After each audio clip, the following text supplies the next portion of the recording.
होता है, अट्रैक्शन होता है, उसको ही भक्ति से युक्त कहा जाता है। Supreme love for God is called भक्ति और डिवोशन। यहाँ ज्ञान योग वाले निर्गुण निराकार ब्रह्म की उपासना की बात नहीं चल रही, वहां तो कोई प्रेम नहीं है। यहाँ सगुण निराकार की उपासना का प्रसंग है, इसलिए भगवान ने भक्ति शब्द का प्रयोग किया है।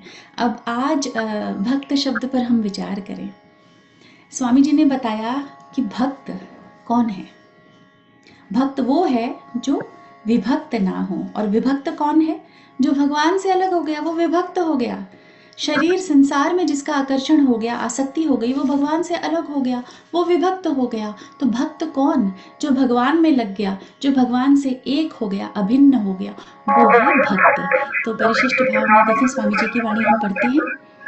भक्त्या युक्तः का तात्पर्य है कि संसार की आसक्ति मिट जाने से उस साधक का एक परमात्मा में ही आकर्षण रहता है, अन्य में आकर्षण नहीं रहता।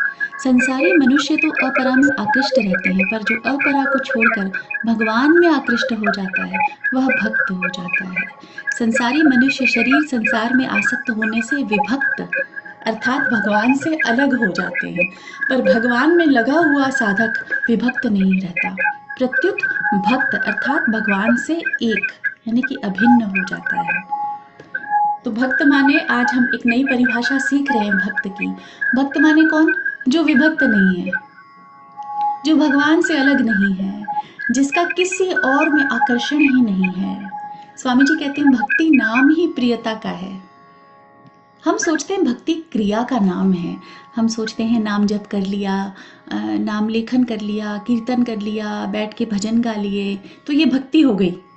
भक्ति क्रिया का नाम नहीं है, भक्ति है प्रियता का नाम, आकर्षण, भगवान में ही आकर्षण, भगवान में ही प्रियता हो जाए, उसका नाम है भक्ति। और स्वामी जी कहते हैं भक्ति जो है ये मन बुद्धि से नहीं होती, शरीर से तो भूल ही जाओ। हम सोचते हैं ना कि हम कीर्तन कर लें तो ये भक्ति हो जाएगी, नहीं, ये एक अच्छी सात्विक एक्टिविटी डेफिनेटली है और इससे आगे भक्ति की प्राप्ति भी होती है, लेकिन भक्ति स्वामी जी कहते हैं शरीर से नहीं होती, मन बुद्धि से नहीं होती, भक्ति स्वयं से होती है।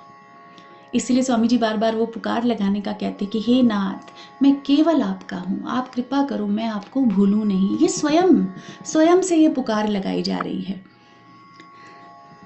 तो हम लोग शरीर संसार से प्रेम करते हैं हम लोग, और साथ में हम भक्ति भी करना चाहते हैं। हम सोचें सुबह दोपहर शाम भक्ति भी कर ले थोड़ी बहुत, बाकी अपने बच्चों से, अपने माँ बाप से, अपने परिवार से, इनसे हम खूब प्रेम करते हैं। इसलिए साधन करते हुए भी हमको वर्तमान में लाभ नहीं होता, और ये सबके अनुभव की बात है।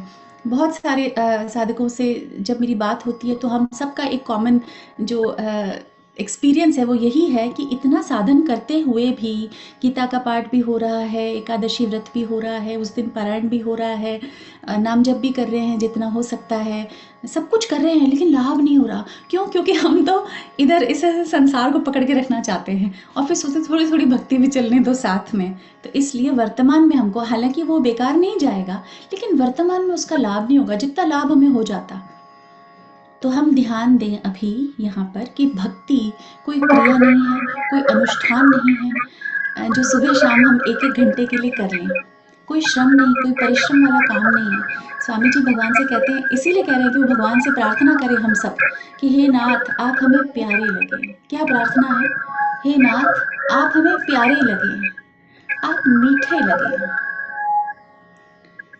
चाख चाख